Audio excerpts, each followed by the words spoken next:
More about staking claims later in our journey. For now, it's back to the Civil War and another house spared the Yankee torches. Architecturally, it's very unique, studied in a lot of different classes. You've got a log cabin, an Acadian-style house built onto it, and then a Greek Revival style built on. And then the last edition, the bathroom, 1855, doesn't match any of the styles. And it was a working plantation. A lot of times when you think of plantations, you've got the pretty, pristine, fancy things like Tara and Gone with the Wind. But this was more of a working plantation. Winter Quarters is tucked away from Big Highway 65. It began in 1805 as a hunting lodge. As a state park historic house, it waits for the adventurous traveler on the south side of Lake St. Joseph.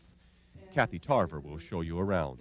Dr. Haller Nutt bought it in 1850 and was building a grander place on the other side of the river when war broke out.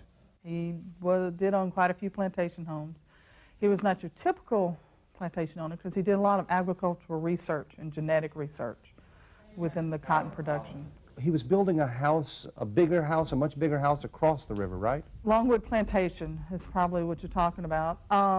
It was a 6-story, beautiful mansion built similar to almost like the Taj Mahal. It has the dome like the Taj Mahal. And it started just before the war. And when the war started, the builders were all from the north. So they were afraid that they'd be trapped down here, so they left, and so the building was never finished. Haller died in 1864. Julia moved back to Longwood, and that's where she lived for the rest of her days. And she lived in that house knowing she could never fulfill her husband's dream. And that, to me, had to have been real hard to finish my days in that house. I couldn't finish. Today we think Dr. Nutt a Union sympathizer. If that's true, we can thank his politics that this gem stands today. News of the Union's advance was met with horror just south at Pleasant View Plantation. The mistress, a Mrs. Bondurant, deprived the invaders of 100 bales of cotton ready for market.